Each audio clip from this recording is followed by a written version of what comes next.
Good morning. Xavier said yesterday afternoon went well. Yeah, and how about you, Ayaka? What were you up to yesterday? After we split up, Ayato went to see Udex Nervillette at the Palais Mermonia. I was originally thinking of going with him, but he said he could manage it himself. He told me to go see the sights around Fontaine and to enjoy the local culture. So I rode the aquabus with Yoimiya and visited the opera house on Aranias Island. Yeah, you wouldn't believe what we saw there! Two mechanical puppets that were dancing together! You've already seen them, right? Yeah, those two! Amazing, aren't they? We sat and watched for quite a while. It was mesmerizing. Like we could keep watching them forever. Oh, it was the same for us the first time we saw them, too. Afterwards, we went swimming at the beach! Well, diving, to be exact. It was the first time I ever breathed underwater! I held Ayaka's hand and we counted down together. 3, 2, 1, and then splash! We were beneath the waves.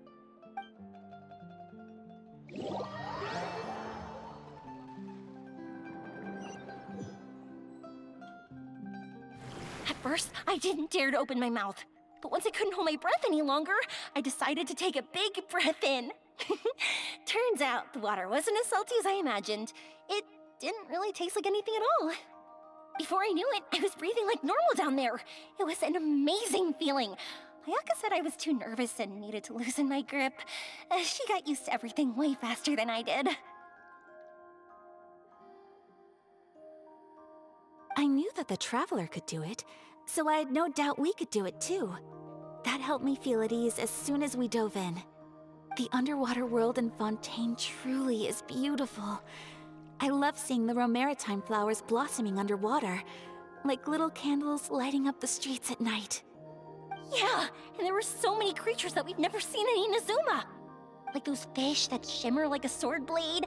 Whoosh! Oh, and those big fish that call when they see people. Ooh. Oh, you mean Hunter's Rays and Blubber Beasts. I just love the name Blubber Beast. Just wait till Pops and the others hear about this. They probably won't believe a word I say.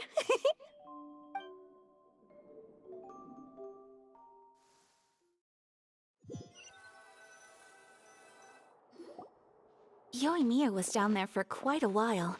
It was dark before we finally rode the aquabus back to the city. I figured she'd want to sleep in today. Yeah, even I was worried that I wouldn't be able to get up.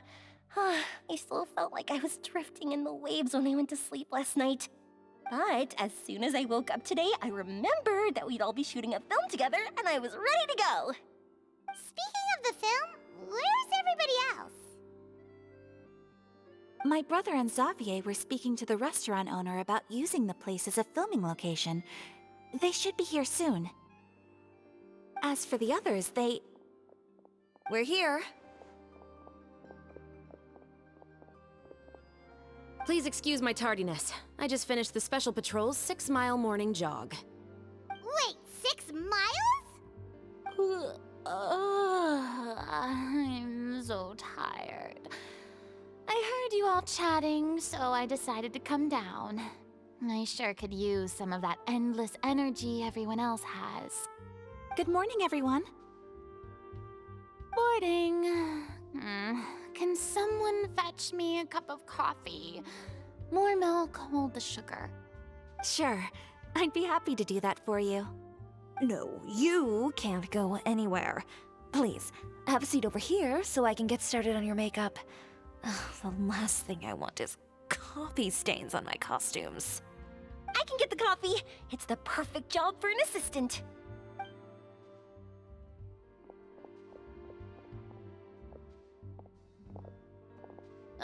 So much energy. Seriously, what's her secret? Oh, Yoimiya's always like that. But you sure look exhausted, Farina. It's because you're not used to waking up so early, huh? Of course not. I spent the whole night reading the novel from cover to cover, marking sections that either need to be omitted or adapted. Wow, Paimon didn't expect you to be so thorough. Well, I was the biggest star in all of Fontaine after all. It takes more than just a pretty face to earn a reputation like that. I know how to get serious when the situation calls for it. I went all out when I was acting as an Archon, so why wouldn't I do the same for my own life? Here's your coffee, Director Farina.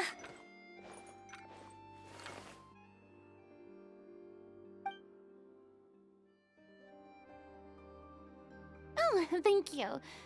The sound of being called director and the aroma of coffee feels almost as refreshing as hearing the birds chirping in the morning. Ah, it seems everyone has managed to arrive on time. We've reached an agreement with the restaurant owner. We are free to use the second floor to shoot our film. Really? That's great! He is really looking forward to our film, and hopes that providing his restaurant as a filming location will attract more customers. Well then, Mr. Xavier, I'll leave the rest to you. Okay, thanks. First, I'd like to introduce our new members. This is our prop manager, Veronique. She'll be in charge of all the film's props and items. And this is Bonneau, our lighting technician. He'll be in charge of lighting and illumination to set up each scene's atmosphere. Wow. Sure feels like we have some real professionals joining the crew now. First of all, please allow me to first express my sincerest gratitude to everyone in the crew. When my investor informed me yesterday that he wouldn't be able to provide the funds, I really thought that this was the nail in the coffin for this film. I had no idea that I'd find so many people willing to help me on such short notice. Thank you. Thank you all from the bottom of my heart. No need to be so cordial, Mr. Xavier. We're all honored to be a part of this. Your works made a profound impression on me when I saw them back in Inazuma. I am sure that someday, this film will be remembered as a prime example of cultural exchange between Fontaine and Inazuma. Yes, the story is the reason I agreed to join. I can't bear to even imagine what this film would look like without the very best director. Anyway, I would like to make a promise to everyone that as the producer of this film, I'll do whatever I can to ensure that everything goes as smoothly as possible. This is not just my film. It also embodies the thoughts and feelings of every person here, as well as the endless effort we are about to pour into it. So, without further ado, the Two Musketeers will officially begin filming now! You may take it from here, Director Farina. All right, listen up, everyone.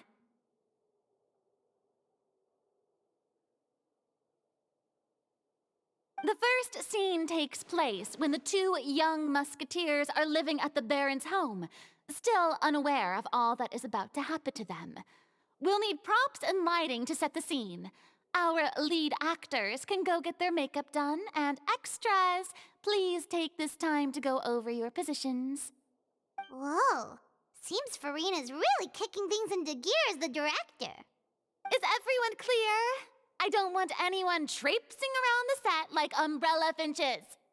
All right, cameras will start rolling as soon as the set is ready. Let's make a film that'll make some serious waves in Fontaine. Not the kind of waves that drown people. I mean, the good kind of waves. Seems like she's still a bit traumatized by that. Anyway, let's go see if there's anything we can do to help.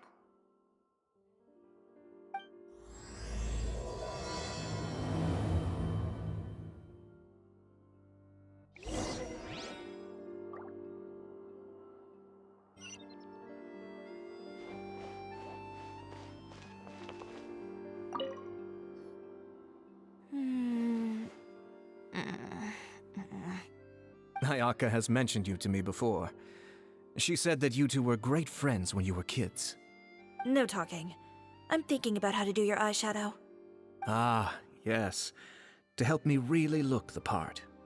To achieve a more young and naive look for this scene. Are you saying the wrinkles around my eyes are too deep? You just have too much of a calculating look in your eyes. You sure don't mince your words. It seems you really haven't changed much. Quiet.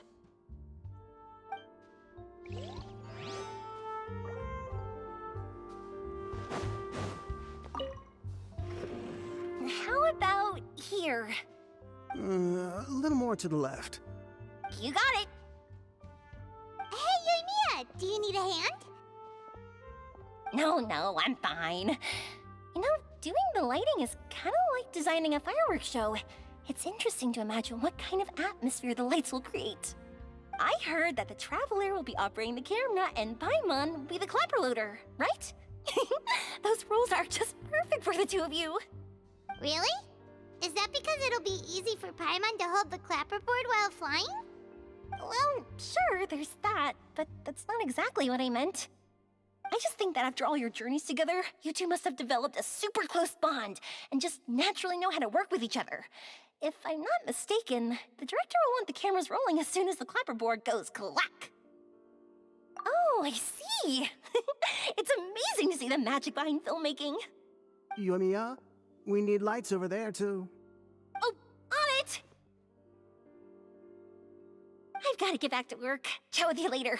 Oh, it's exciting to see so many people working together to bring the film to life.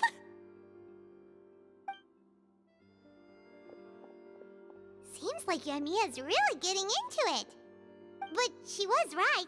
We do have a super close bond. Paimon's really happy to hear that.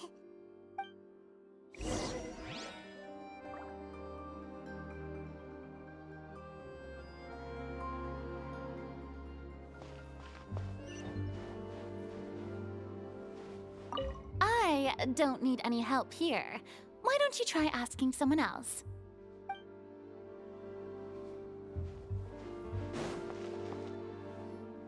So, this is a real musket? No, it's just a prop weapon. Not bad. Have you seen a real musket before? Only in books and newspapers. I made this one based on the relative shape and proportions I saw in reference images. When we're filming, some special gunpowder will be applied around the muzzle, which will help create the flash and smoke effects of a real gun being fired. Which means it'll be up to the actors to portray the recoil. That's right. The sound effects for gunshots will also be added in post-production. Thank you, Veronique. I think I know where to start now. However, the musket's gears and firing pin could still use some work. Adding some wear on the metallic components will make them appear more realistic. Also, be sure to rub the muskets with some oil each time before we start shooting. That'll give the impression that the firearms have been well maintained. Good point. You seem to know a lot, Miss Chevres. I assume you use these types of firearms on a regular basis? Yes, I perform routine maintenance on my weapons every day. Just like we as people need to eat and sleep, muskets need to be cleaned and maintained. I also perform similar care for my sword every day, and familiarize myself with its shape and weight, to the point where it feels like a natural extension of my body. Yes, this way, our weapons will never betray us in the heat of battle. Yes, well said. It seems we have the same philosophy on this topic. Oh, sounds like they found a common interest to talk about. Though these props differ from the muskets I use, I can still give you some pointers. Good. I look forward to your instruction. First and foremost, never point the weapon at anyone, regardless of whether it's a real or prop weapon or whether you're holding it or it's on the table. This holds for any time when you're not actively engaging an enemy. Okay, understood. When aiming the musket, extend your arm so that it's level with your shoulder, and use your eye to look down the weapon's sights. Like this? Not bad. Now, try saying your lines. This is the end of the road for you. Good. Now turn your body a little. That way, you'll give your enemy less of a target to work with. And relax your shoulders. Here, allow me to demonstrate. This is the end of the road for you. Huh. Excuse me, Miss Chiori. Director Farina, there's something I wish to discuss with you. Oh? What is it? Like this? Yes, much better. What do you think? I do see your point. But are you sure you wish to do this? I believe it would be most fitting. Well, if you insist. All right, I understand. Miss Ayaka, Miss Chevris, could the two of you please come over here? Huh? What's going on? Are we gonna start filming now? Let's go see. What is it? I have a question for you, Miss Chevris. Would you be willing to play the role of a musketeer? What? To clarify, I would like to turn over my role to Miss Chevris. But brother... Don't worry, Ayaka. I actually view this as a good thing. I was becoming troubled trying to set aside some time to speak to the staff at the Palais Mermonia. I would like to have some conversations about the cultural exchange between our two countries, and I've heard that the bureaucratic process here can get rather complicated. Now, I will be able to focus on my work. Besides, you also know that I'm not really one for public performances. Are you really sure? From a director's point of view, I also felt like the relationship between the two musketeers in the original story could be improved. The older brother in the story plays the lead role with his overbearing character, but this causes his character to overshadow that of his sister, and the theme of the two supporting and relying on each other isn't conveyed very well. But if we were to change the siblings to two sisters of a similar age, then that aspect of the story might come through more clearly. Also, I've seen you instructing Ayaka. That cold and dignified personality is exactly what we need for the older musketeer. Of course, even with all these insights, the decision should still be made by Miss Chevris. Chevros mentioned that she really likes the story, right? Paimon bets that she'll take the role. All right, I'll take the role. Good. It's decided then. I'll get started on making edits to the script. We'll also need to make some immediate adjustments to the lighting, props, and costumes. I have a feeling that our adaptation will be even better than the original story. You're doing a great favor for me, Miss Chevris. You have my gratitude. Don't mention it. I like this character, so if anything, I should be the one thanking you. Well, since my brother is the one who brought up the idea, I suppose there's no need to worry. Let's go, Miss Chevros. I look forward to working with you. Please, just call me Chevris.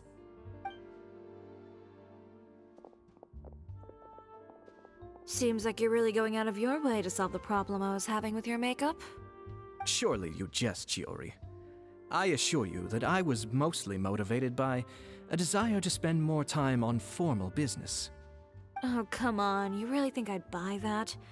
According to what I've heard from Ayaka, her brother is someone who can juggle 10 different matters at the same time. I'm sure you have other reasons for backing out. Perhaps. Ayaka always said she wanted to go out and see more of the world just like the Traveler. But I feel that she needs not only to see other nations, but also to make some different kinds of friends. I think it would be harder for her to make new connections with me constantly by her side. I would like to give her some space. Alright, go on. Spoil her some more. Ayato, it's too bad you're stepping down from the role. Paimon really wanted to see you act as a musketeer. No need to poke fun at me. I'd wager that you also felt that I wasn't the best candidate for the role. It's a little hard for Paimon to imagine you saying those lines. Yes, I've made an appointment to meet some people from the Palais Mermonia. Now, I will have some more time to prepare. Traveler, get the camera ready. Paimon, get the clapperboard. Actors to your positions. we're about to start shooting the first scene. Go on now. And please take good care of Ayaka. Yep, don't worry. Thank you. I look forward to seeing the film when it's finished. All right, now that we're all here, let me help set the scene for everyone. The first scene takes place when our two main characters are still living at the Baron's estate. They've been ostracized and verbally abused by others in the household, but they still have no idea why. We want to capture how naive and innocent they are despite their pain. Chevres will be playing the role of the older sister, Tulip, and Ayaka will be the younger sister, Iris. Be sure to get close-ups of the main characters at the right moment. Silence on the set! Lights! Camera! Action! Let's go! Tulip, Mother's been out for quite a while now. Perhaps she went to pick some flowers on the way home. You know how she loves flowers. Iris, Tulip, I'm home. Mother! You were out for so long, we were beginning to worry about you. I'm sorry, but I'm back now, safe and sound. Here, I brought your favorite treat, apple turnovers. Mother, what are those bruises on your hand? Huh? What bruises? Oh, I must have bumped into something while I was working yesterday. But I didn't notice them this morning.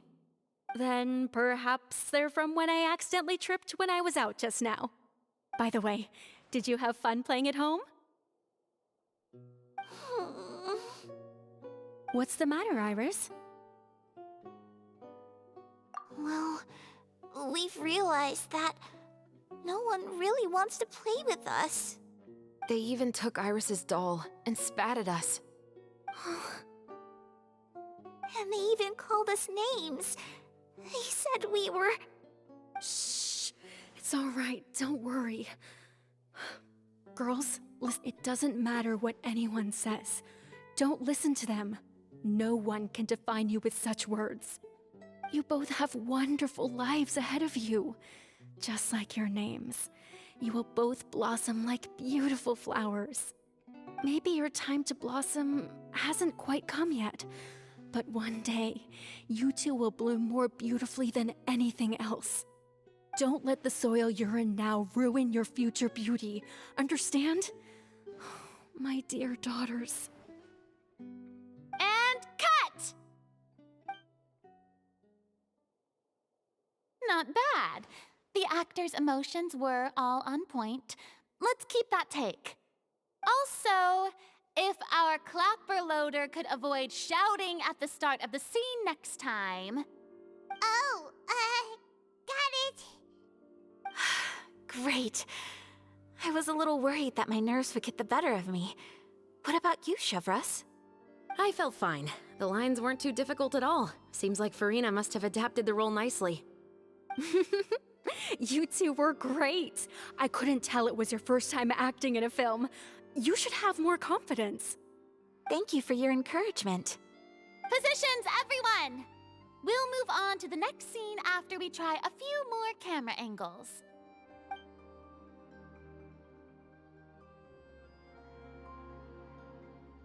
This scene is when our two characters return home, only to discover their mother has been murdered. Ready? Lights! Camera! Action! Mother, we're back! Mother?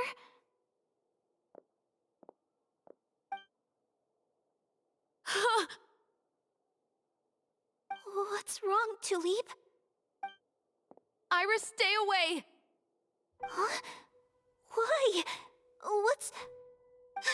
Mother! Mother... She's...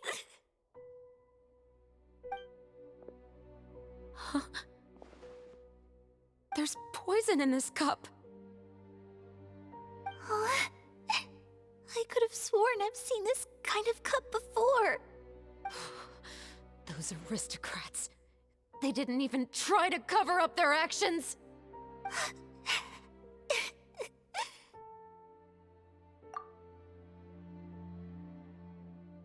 Aristocrats. They didn't even try to cover up their actions.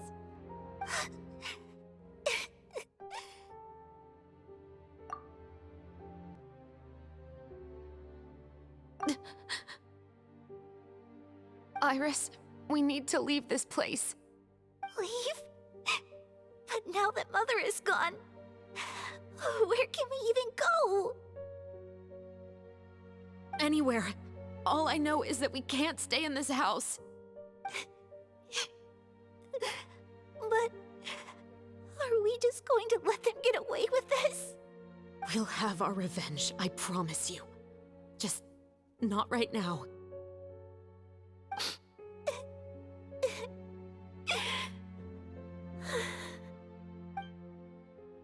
Come on, let's go.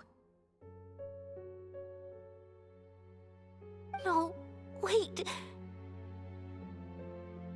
We can't just leave Mother here like this. At least let me leave this rose with her. That's why we went out in the first place. To buy her this flower. All right. Goodbye, Mother. We'll avenge you. Someday.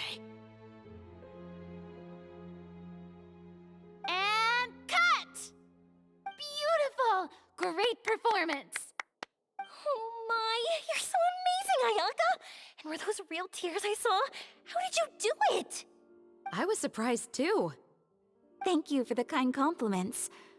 Actually, as soon as Director Farina said action, I told myself not to think about anything. I just felt the weight of the moment and became the character. It's quite similar to practicing the art of the sword.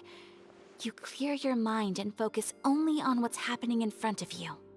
Ayaka's performance was amazing. Have I discovered an acting prodigy? Pipe down, everyone! We need to move on to the next scene!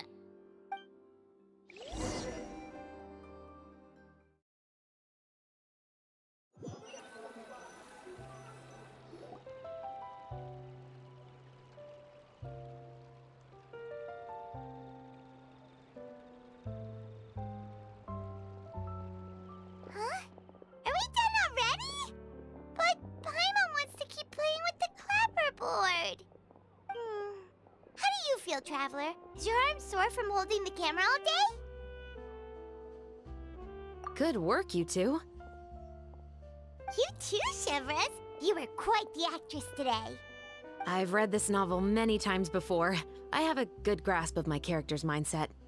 Anyway, do you remember my request from yesterday? Oh, right! We were having so much fun that Paimon nearly forgot! You have a case where the murders seem really similar to the cases in the novel, right? So, how are they similar exactly? In the story, the main characters grow up to become two musketeers, always using their guns to carry out their revenge. And on each of the victims, they place a rainbow rose as a signal that they've returned. Yes, that's correct. We found rainbow roses just like in the novel. Seems like you're connecting the dots now. Oh, that does sound pretty concerning. Especially after seeing the script today. Oh, now Paimon can't stop wondering what kind of ulterior motive the murderer might have. What do you think, Traveler? You're smart. Paimon wants to hear your thoughts. Good. On behalf of Fontaine's Special Security and Surveillance Patrol, thank you for your dedication to justice. There's no time to lose. We should start investigating right away. Follow me. Huh? Right now? But we just got done filming all day. Paimon's so tired. The most valuable intel always comes after nightfall. They are like small, remote islands in the middle of the sea. If you don't stay vigilant, you will pass right by them in the fog. That's how one of my favorite books always puts it, at least.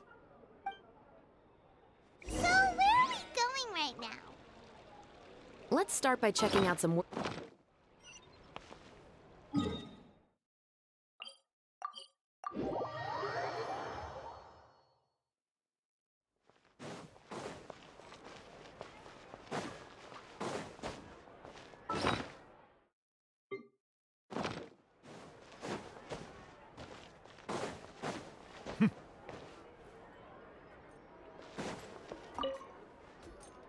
Welcome to LeChaux's Clockwork Workshop. How can I help you? Hello.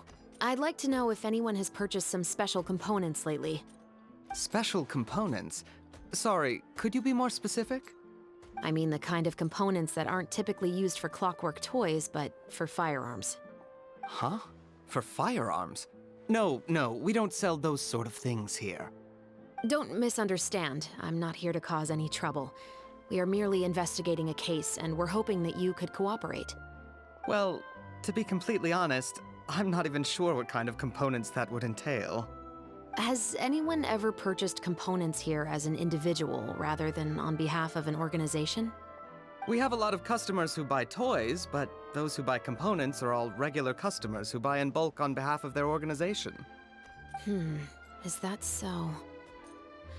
I understand. Thank you for your cooperation. You're welcome.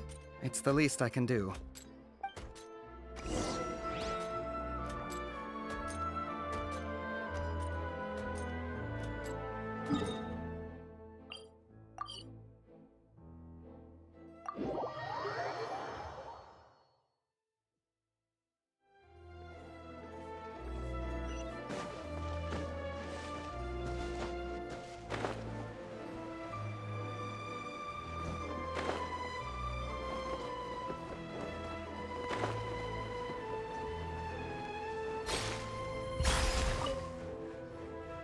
Oh, hey, Chevris. Run out of oil for your musket again? Hello, Estelle. I want to know if anyone has come to your shop recently to order some firearm components. Oh, is this another case? Let me think. I don't think so. Some people have requested that I make some prop guns for the Fontanalia Film Festival, but I refused all of those requests. Oh? Why's that? Because there's no profit!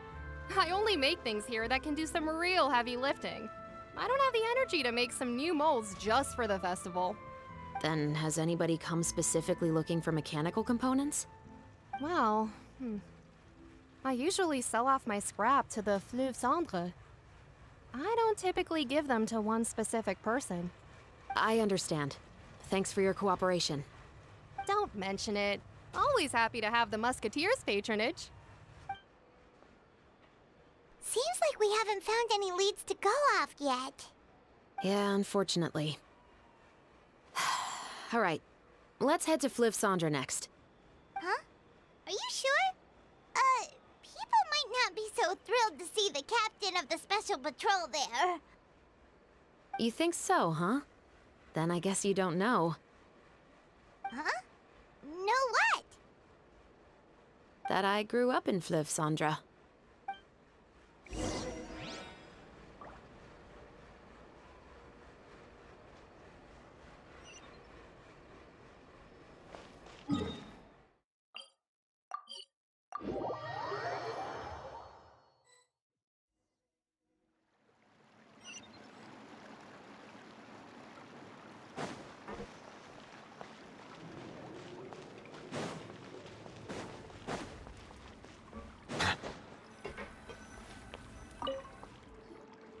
What's all this?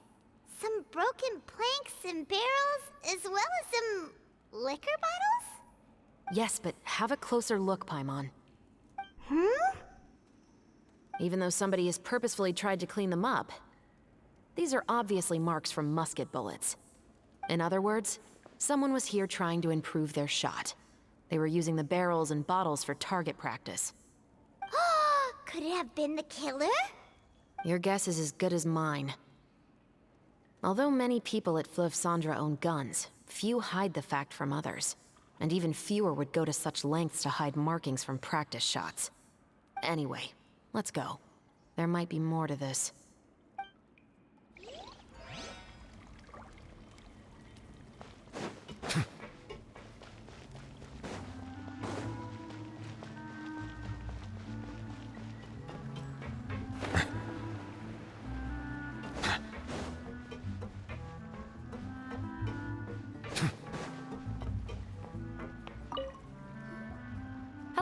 I'd like to ask some questions. I don't know anything. Don't worry, I'm not here to arrest anybody. You say that now. It's the truth. Here, take this as my guarantee. Wait, did Paimon just see what she thinks she saw? Is the captain of the Special Patrol bribing a citizen?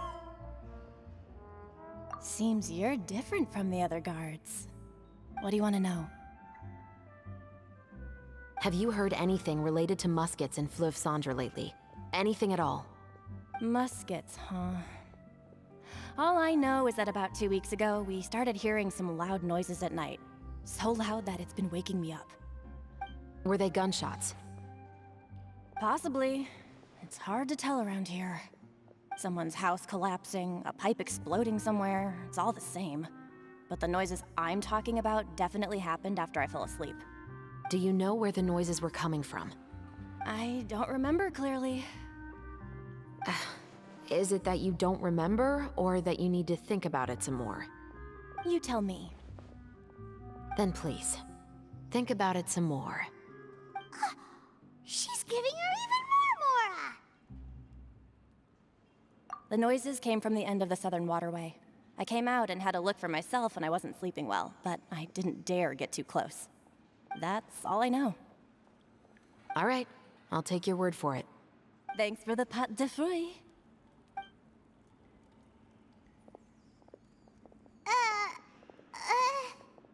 No need to be surprised. I grew up here, remember? I know how to get people around. My apologies, I'm all out of sweets. Though I do have some other tempting snacks in my custody. Fries, fried chicken, and even onion rings. But taking care of junk food is my responsibility. You're better off sticking to your normal, nutritious diet. Now then, let's keep going.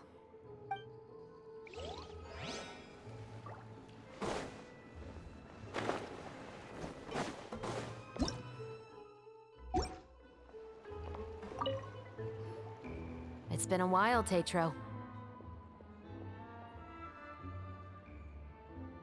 Please, just get on with your request. I want to know if you've heard anybody talking about muskets lately.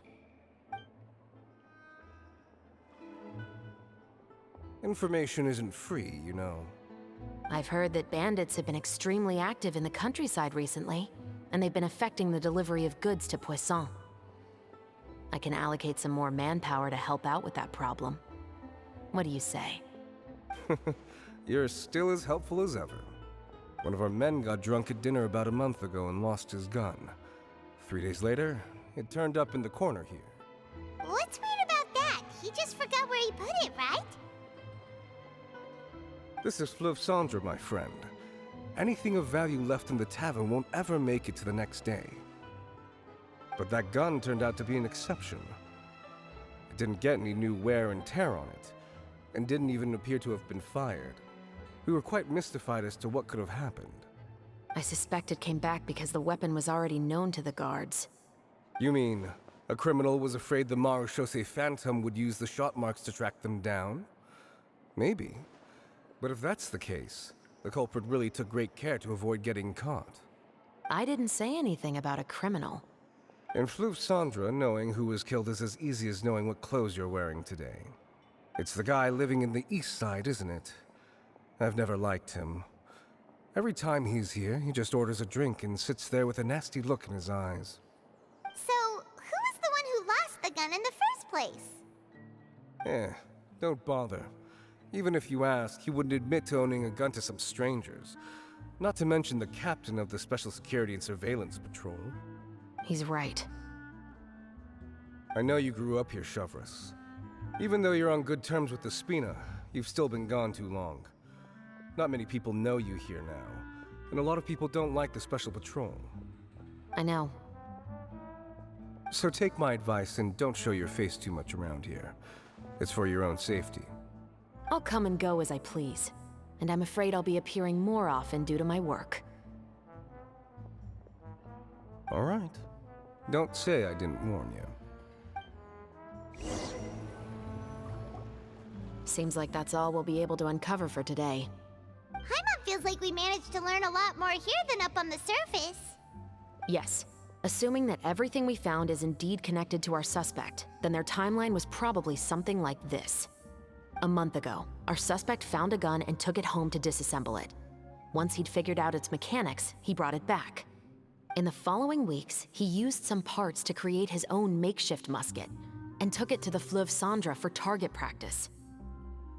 Then, a few days ago, he found his target and carried out the murder. Once the deed was done, he left a rainbow rose on the body, just like the scene in the novel. That all makes sense to Paimon, but we're still no closer to figuring out the kill. The deceased was a resident of Fleuve Cendra. It's said that he was a poor, solitary man. Yeah, that's also something I'm trying to figure out. If we are indeed following the novel, and there's a story behind the murder, then this murder should be an act of vengeance. But according to our investigation, the deceased didn't have any enemies. He was no saint, but no one's heard of a rival who hated him enough to shoot him dead, much less care to leave a rose on his body. What message is the killer trying to convey, and to whom exactly? We've thoroughly investigated that possibility. He claims to have spent the whole day at the Opera House on the day of the murder, and the staff there have confirmed his account. Okay, so he has an alibi. Not only that, he lacks a credible motive as well. He has a family of his own, and both of his parents are still alive. I've looked into his records. He was adopted at the age of 6, and all the proper procedures were followed. There are also records of him at an orphanage before then. In the story, the mother of the 2 musketeers was murdered after the children turned 10. Of course, he could have changed the children's ages, but I don't want to assume anything without evidence. More importantly, I've also had a chat with him in person. He didn't seem like the kind of person who would pull the trigger to kill a man. Then, what should we do now? We have all this new information, but it doesn't help us move forward. Investigations take time. I didn't expect us to catch the culprit in just a single day. How about this? Let's spend the next few days filming with the crew. We can continue the investigation once we're done with the film. I'm sure that given time, new leads will present themselves. Wait, but weren't you saying Intel is like small, remote islands in the middle of the sea just a moment ago? Wouldn't you just miss them if you were to stop looking? Ah, but the book had more than one reference to the islands, Paimon. Oh? What else did it say then? As long as you spend enough time sailing through the fog, you'll eventually come across an island.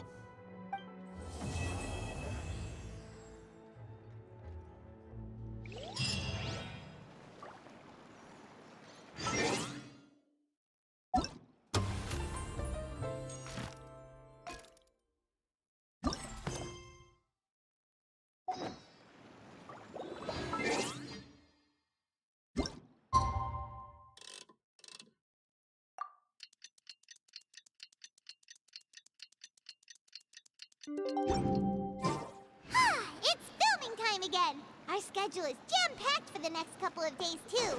We've got so many different locations and sets to cover.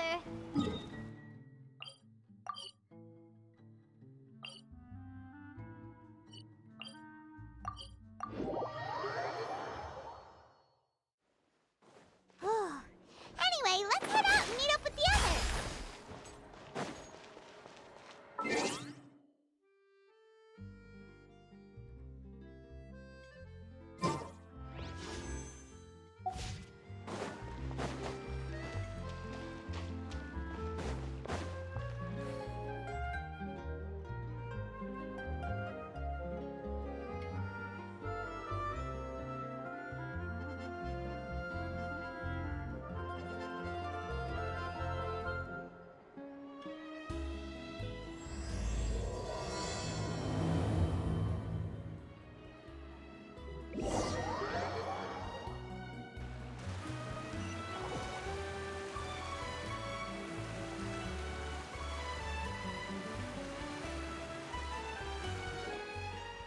Work, everyone!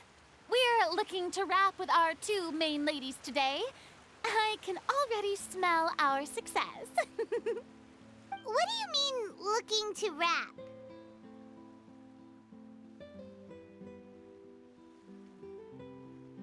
Oh, aren't you the expert now?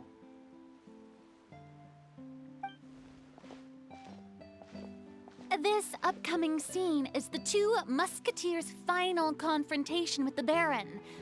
There will be quite a bit of action, but no choreography beyond what we've already rehearsed. Anyway, get ready. Lights, camera, action! The view is beautiful tonight. It reminds me of that fateful night 10 years ago. And now that I've said it, I can even make out the faint fragrance of herbal tea in the air. Enough, villain! It's time that you pay for the death of our mother! My dear Iris, have you forgotten your manners? How can you speak like this to your own father? I'd sooner swallow all of my teeth than call you father. What did I expect? Seems the daughters have turned out to be just as obstinate as their foolish mother. In this world, Mora and status is everything. She thought she could blackmail me using her children and force me to grant her recognition and concessions? Ah, how naive can a woman be? Mother never asked a single thing of you. All she wished was for us to live a peaceful life, just like the others. It was you who personally brewed the poison of prejudice and sent Mother to her death. Compared to that deadly poison, the 2 bullets that will soon pierce through your heart will be like sweet mercy. And that's exactly why I said you're just as naive as her. Did you really think 2 muskets would be enough to defeat me? So let's see. What is stronger? Mora and power, or the 2 muskets in your hands? Get them! Tulip! There are too many of them! It'll be okay. We'll cover each other, Iris. And Mother will be watching over us, too.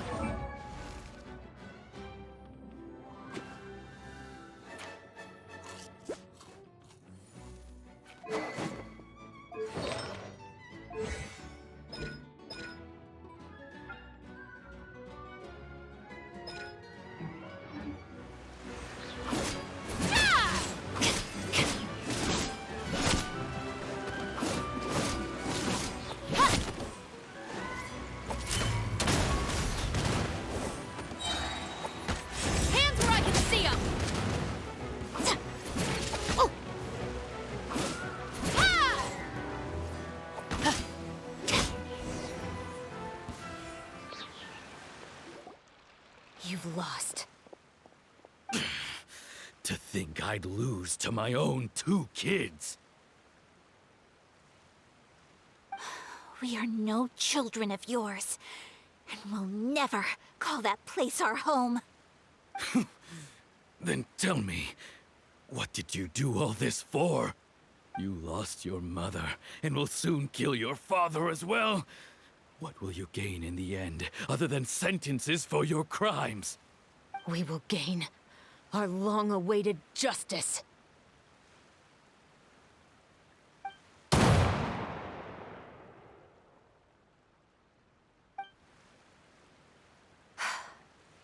It's over. Finally, it's over.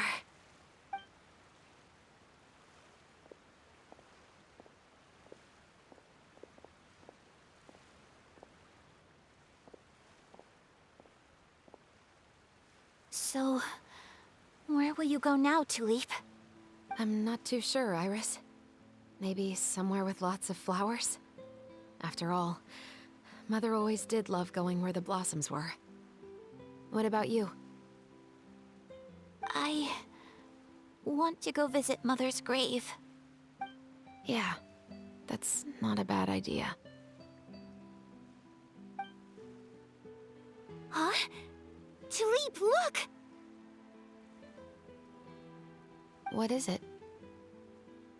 It's Mother's favorite. The rainbow rose. Look, it's blooming again.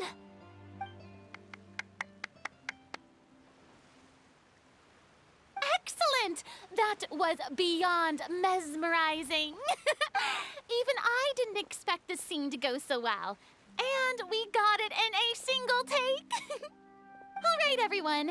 We've got a wrap for Tulip and Iris. Congratulations, Ayaka and Chevrolet! Thank you. I didn't expect our parts to wrap so quickly. I wish I could savor the experience for just a bit longer. Paimon totally understands. Paimon's not ready to say goodbye to the clapperboard either. Filming has really been a lot of fun. You were great too, Chevrolet. The way you said, long-awaited justice. It gave Paimon chills. That is indeed my favorite line in the whole book. I still remember trying to act it out in my room the first few times I read it. Whoa, Paimon would have never guessed you're that type. Who doesn't like stories where the guilty are punished and justice prevails over evil? Don't forget, I'm the captain of the Special Security and Surveillance Patrol. Captain, I have something urgent to report. Please excuse me, everyone. I'll be back in just a moment. It's okay, don't worry about us.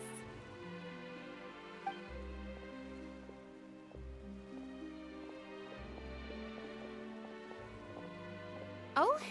Was she whisked away by work already? I was just about to tell her how great she did. It seemed like some urgent official business.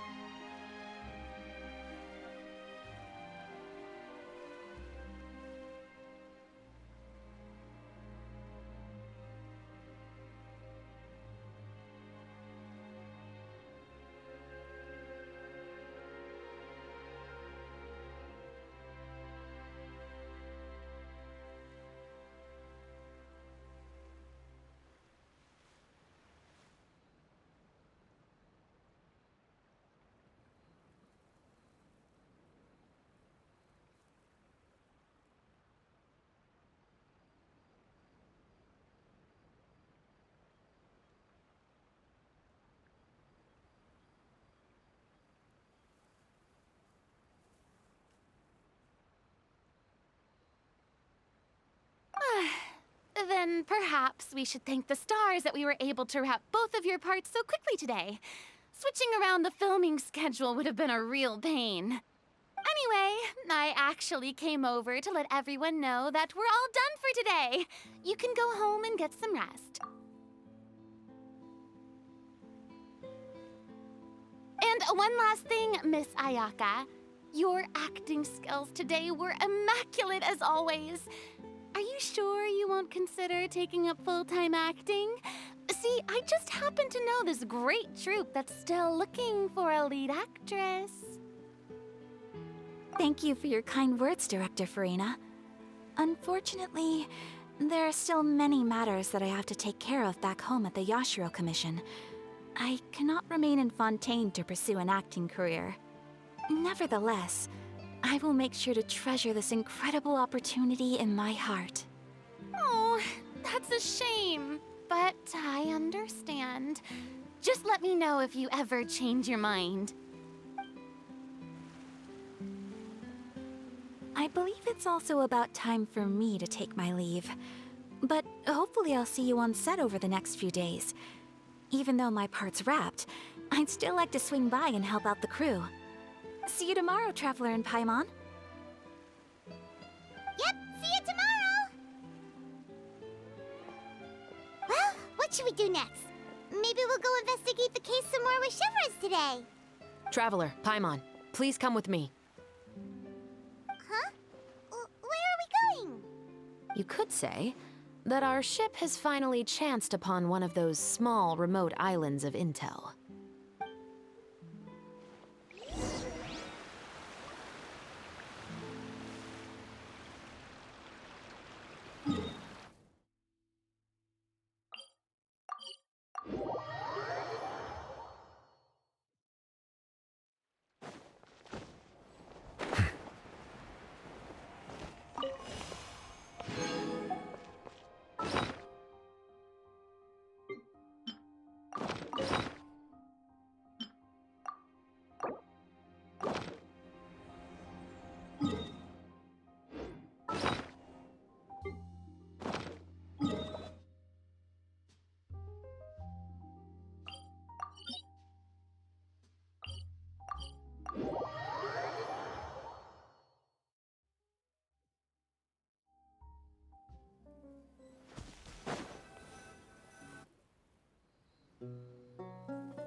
Paimon's exhausted.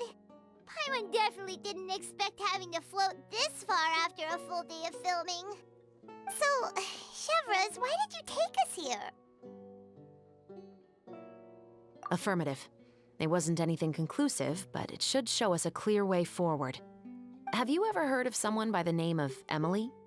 Oh, you mean that famous perfumer? She's a good friend of mine. She's lent me her aid several times in the past to resolve some difficult cases. After I discovered the rainbow rose at the scene of the murder, I sent it to her. After all, she's probably the foremost expert on flowers and scents in all of Fontaine. And then? There was nothing remarkable about the flower or the trace amounts of soil left on it. But according to Emily, the rainbow rose left by the killer was derived from a very rare cultivar. Huh. Paimon didn't know that there were different varieties of rainbow rose. Paimon just thought they grew everywhere in the wild. Flowers that are deliberately cultivated will always show some different features from those that bloom in the wild. We already knew that the rose left at the scene belonged to a special cultivar, but with Emily's expertise, we were able to pinpoint the place where it was first picked from. Oh, Paimon gets it now. So whoever first planted that rainbow rose was probably the killer. Precisely. And after we checked what we learned against some sales records from the past, we discovered that there's only one person in all of Fontaine who could grow and sell this specific cultivar. Really? And who is it? It's the novelist. But didn't you say he had an alibi? To be clear, I haven't changed my mind about him. I still don't think he was the one who pulled the trigger. However, that doesn't mean the true culprit never visited him at his home or never purchased a rainbow rose from his garden. Whatever the case, we will have to confirm a number of things with him. So you mean the next place we need to go is... Yes, we're going to pay him a visit at his home.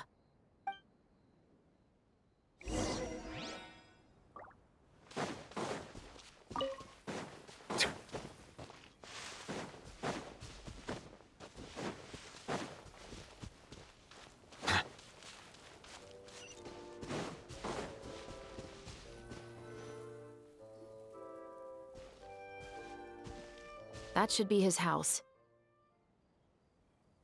There are so many Gardamex stationed around the place. That's pretty unusual, right? According to what he told me last time we spoke, he hired them so he won't be harassed or disturbed. Huh. So there are a lot of flowers in his garden, but Paimon doesn't think we'll be able to pick one without alerting the Gardamex. Right, which is exactly why I think there has to be a special connection between him and the killer. So, should we knock? Just wait here for now. I'd like to take care of a number of those Gardamex first. But they're so far away. How are you planning to do that? Don't forget, Paimon, I'm actually the real-life captain of the Musketeers.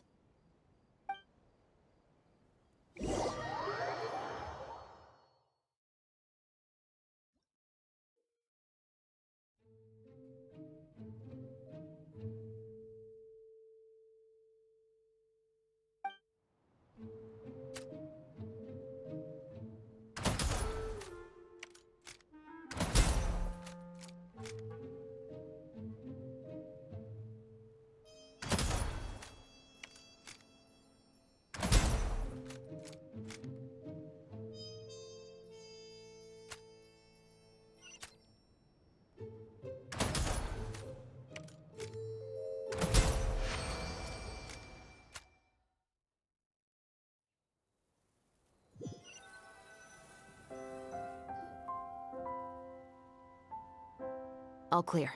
Let's go. Wait! Paimon's a little nervous now that we know he could be the killer. Can we go over our plan of action again? I'll go knock on the door and make sure it's safe inside. Once we're sure that we're in the clear, I'll ask him to come with us for a quick round of questioning at the guard's headquarters. But can't we just arrest him? We still have no evidence that he's the killer, or that he lent the killer any direct aid. Still, it would be appreciated if you could pick a rainbow rose from his garden for me while I'm talking to him. It'll help the Marachose Phantom confirm Emily's theory. Sure, no problem. Just be careful, Chevreuse.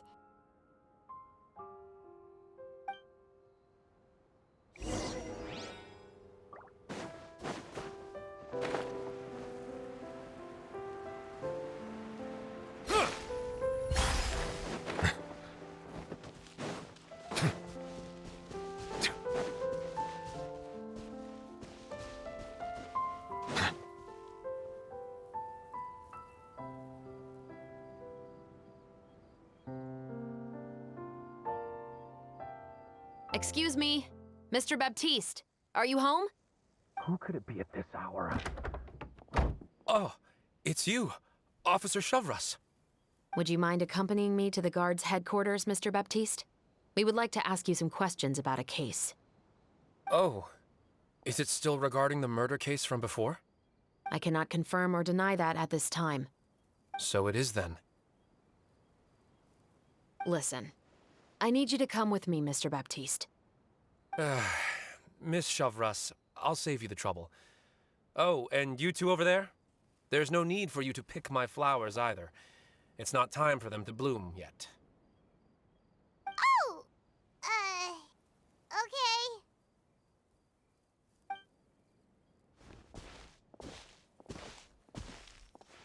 By saving me the trouble, you mean... I will confess. I was the killer. Huh? He just admitted he's guilty! Please relax, everyone. I'm not armed. The musket you're looking for has been buried in my backyard. Then it's my responsibility to inform you, Mr. Baptiste, that everything you say right now will be used as evidence for the inevitable trial. Yes, I am perfectly aware of that. I must say, I hate this feeling. Oh? Is it because I confessed? Or because you've been proven wrong? Both, I suppose. For the same reason as the one I wrote out in my novel, of course. I did it to exact revenge. I know you haven't figured out the link between the two of us. Had you done so, I'd have been taken away to the headquarters a long time ago. But that won't stop me from always remembering his grotesque face. After all, he was the one who killed my mother. Your mother is still healthy and well. You know, I was adopted as a child. I was referring to my birth mother. That was never recorded in the orphanage's records. Please forgive a 6-year-old child for concocting some lies to protect himself after watching his mother die right in front of him. So, your novel, it was like a record of your life? No, of course not. It was a work of fiction with many embellished parts. But I am indeed the illegitimate son of a wealthy and influential man who abused his power to murder my mother. That part was 100% real. But the man you killed didn't have a Mora to his name. He was a hired assassin. An irredeemable beast who sank his fangs into a defenseless woman just for a few bags of Mora. But if that's really the truth, you wouldn't be telling us any of this now. You still haven't managed to take revenge against your father, the true mastermind behind it all. I never thought I'd hear that kind of thing from the captain of the Special Security and Surveillance Patrol. I'm simply skeptical about your motives. It's simple, really. I've grown tired of everything and don't want to shoulder this burden anymore. You may have considered me too soft to pull the trigger. Well, as it turns out, you are exactly right. I've become overwhelmed by the aftermath of the murder. So you're going to call a stop to your revenge, just like that? The true mastermind is too rich and too powerful for me. I've accepted that I will never be able to avenge my mother alone. And so what? The characters in your book never gave up? Now, Officer Chevreuse, I'm the one who has killed a man, aren't I? Are you trying to convince me to commit another crime? What's your father's name? How do you plan to prove the veracity of all of your claims? Well, I'd like to speak with you privately. Sure. Why don't we speak privately at the guard's headquarters? No, it has to be here. I must ensure that we won't be overheard. Fine. Let's talk here. When I said won't be overheard, I meant by anyone. I would like to speak with you and you alone.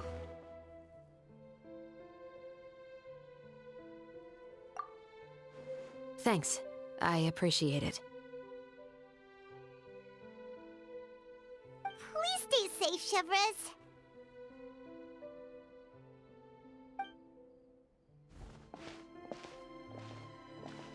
All right. Let's hear it. Will you really believe what I'm about to say? Well, that depends on what you're going to tell me. Fair enough. Fair enough. Then listen closely.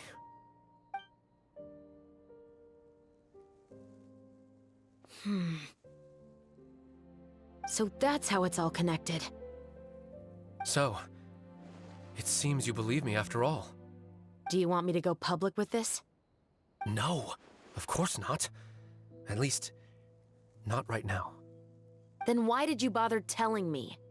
You've read my work. What do you think? Even if you were to go public with all of this right now, he'd simply deny everything. It's been too long. Almost 20 years. Anything that could be used as evidence has long faded away. Even if there might have been a solitary island of truth once upon a time, it has long sunk beneath the waves by now. Justice will never find him. Not if you don't try. I know that as the captain of the Special Security and Surveillance Patrol, you will always stand on the side of justice. But do you really think a cushy life in prison really constitutes justice for him? I bet he could lead an extremely comfortable life in the fortress of Meripede. What are you trying to say? I've been observing you from a distance. Your portrayal of the musketeer was exquisite. Pull the trigger of justice against him. Let the villain get what he deserves.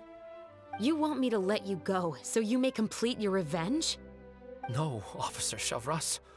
I know that would be impossible. No.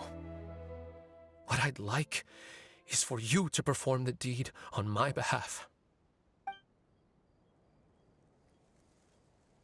Oh, Chevres sure is taking her time. What could they be talking about anyway? Oh, Paimon's worried. What if he decided to attack her?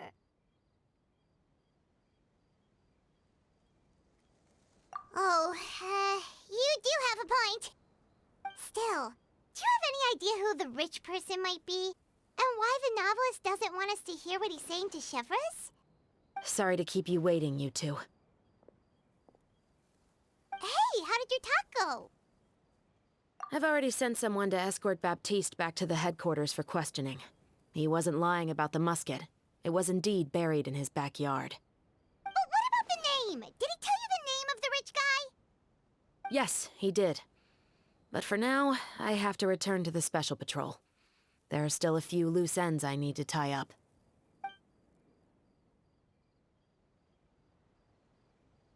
I'll probably be quite busy over the next few days, so apologies if you don't see me on set. All right, Paimon understands if you can't tell us everything you know. We'll just keep an eye on the Steambird then. Actually, there's still something else I need your help with.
Order guide you.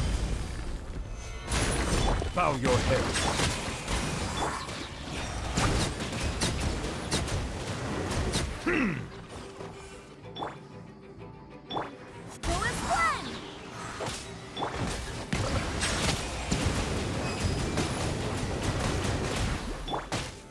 Solidify!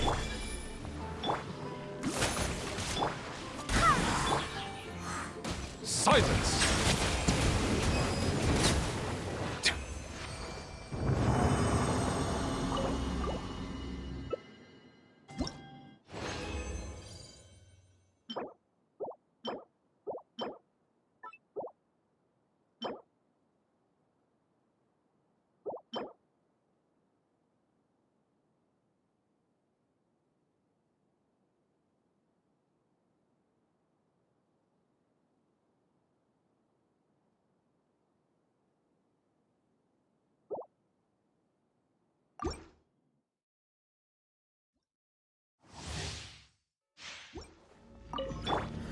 Gather!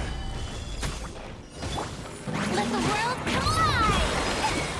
Bow your head. Let the mighty be humbled.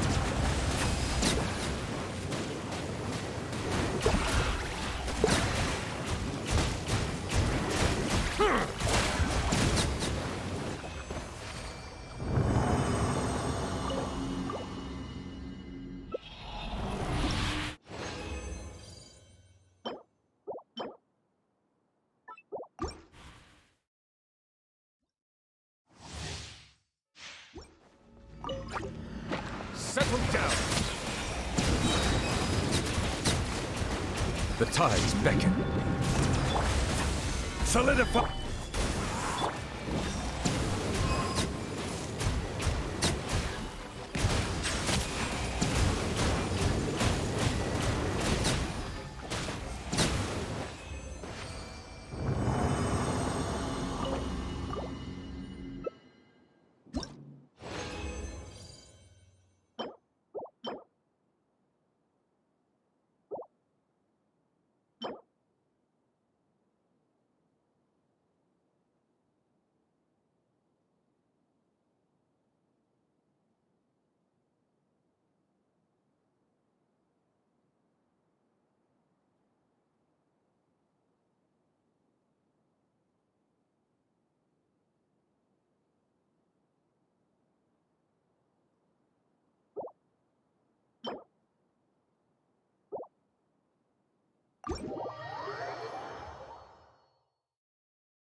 Water comes in many flavors to the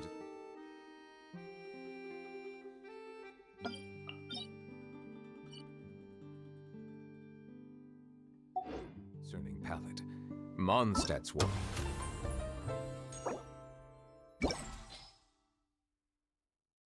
Is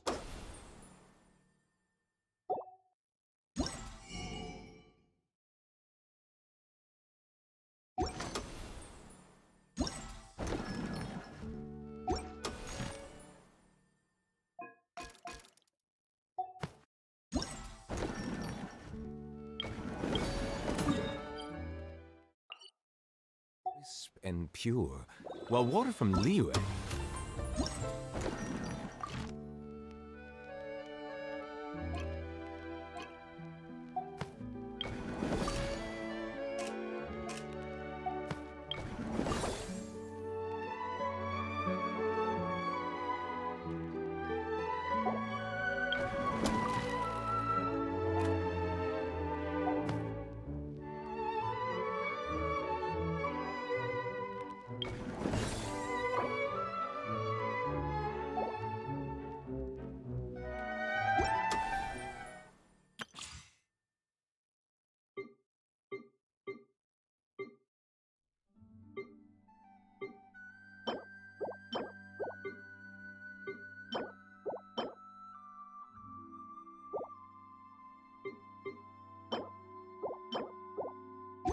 has an enduring aftertaste.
Gather!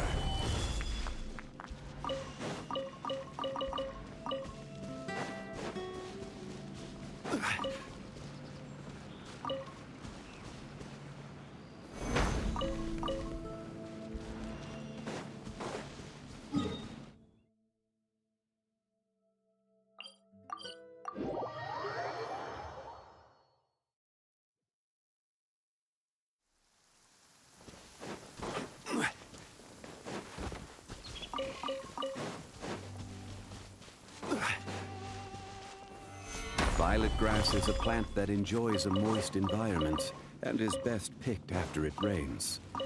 If you should choose to pick any, be sure to store them appropriately. Crumble!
Osmanthus wine tastes the same as I remember.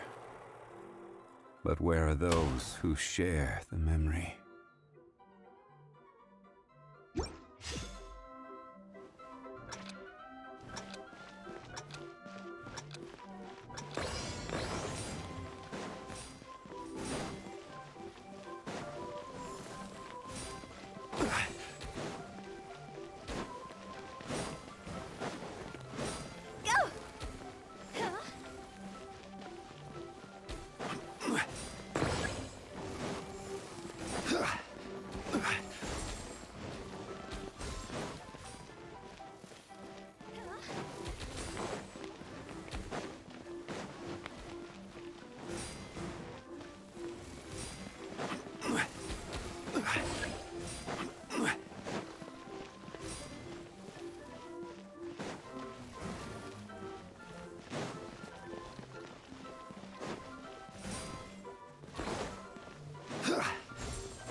Osmanthus wine tastes the same as I remember. But where are those who share the memory?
Every journey has its final day.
flight! Wind Strider. By Ordinance Divine. Transfiguration. Fallen leaves, adorn my night! Whirling snow! Kamisato art! Sometsu! Rust and rebuild! One with nature! My apologies! My will embodied! Cryo incarnate! One with wind and cloud! Into the wind! Embrace the ice! Hold the line! Take your true form! The wind knows me. Clouds high. The birds call! By Ordinance Divine! Whirling snow! Into the wind! Transfiguration! Kamisato art! Sometsu! Rust and rebuild! One with nature! Cryo incarnate! My will embodied! Fallen leaves, adorn my night! The wind knows me.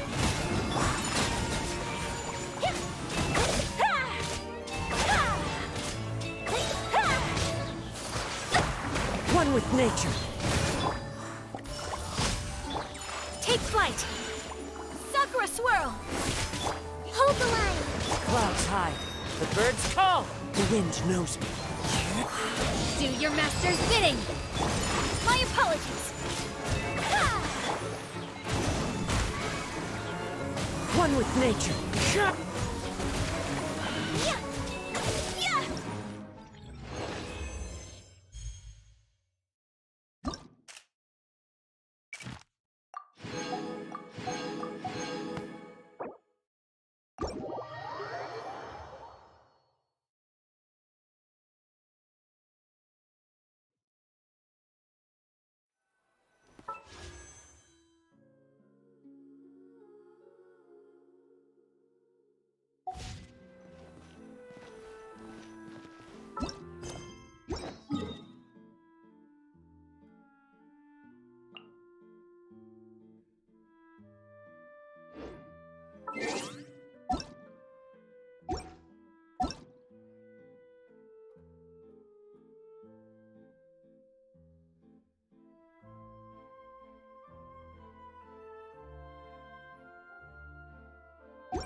Stabilize!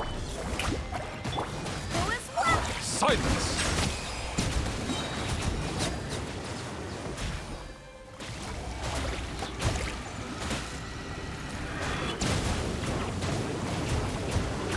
Bow your head.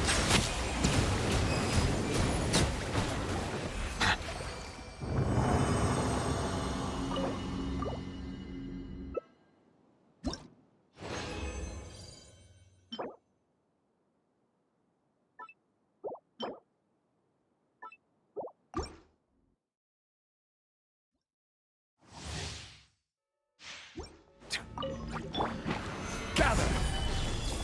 Time to shine! Strike a pose! Silence! Let the mighty be humbled!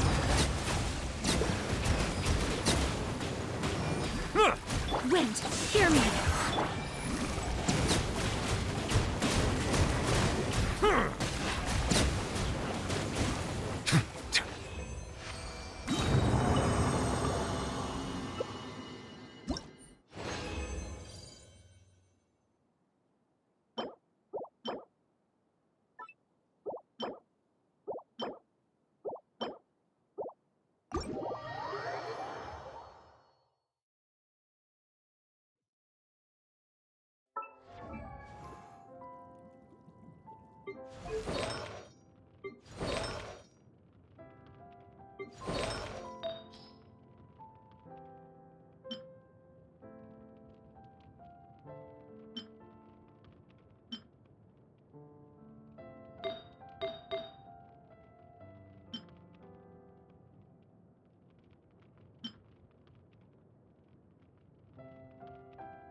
Bow your head, the tides beckon.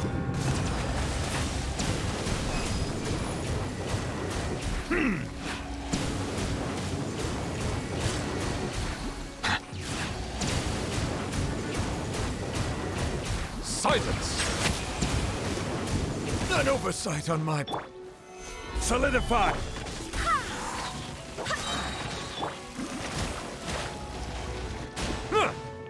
Bow your head.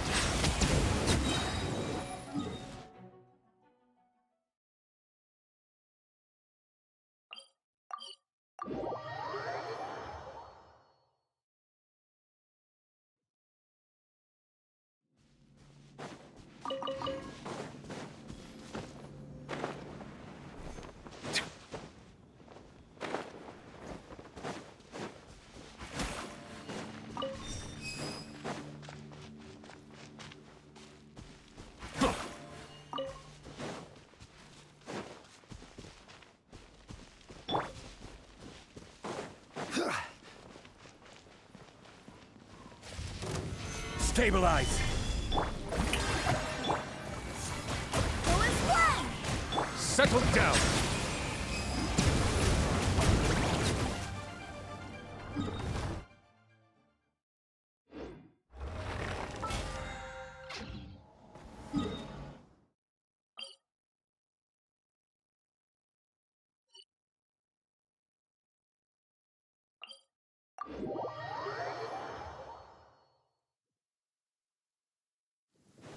Ah, my apologies. This heavy rain must be quite...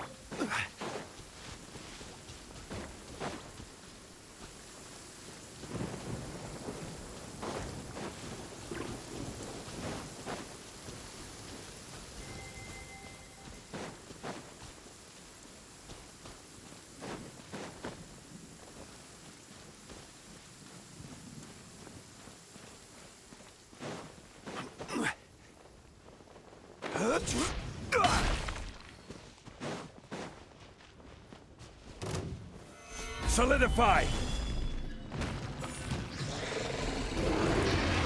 Let the world collide! Let the mighty be humble! I will have order! Stabilize!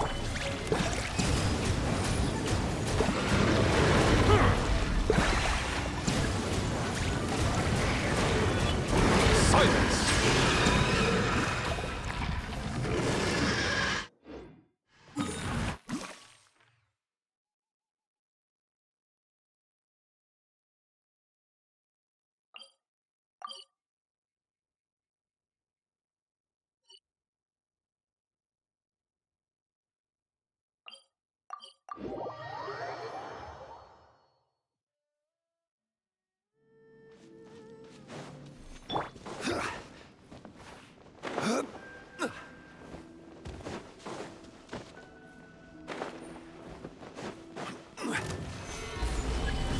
Strike a pose!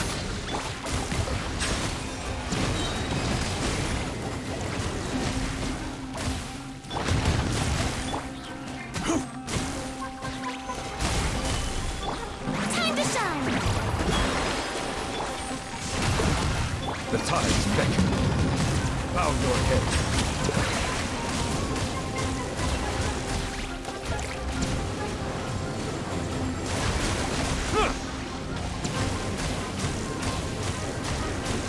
Settle down.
Welcome to Palais Mermonius.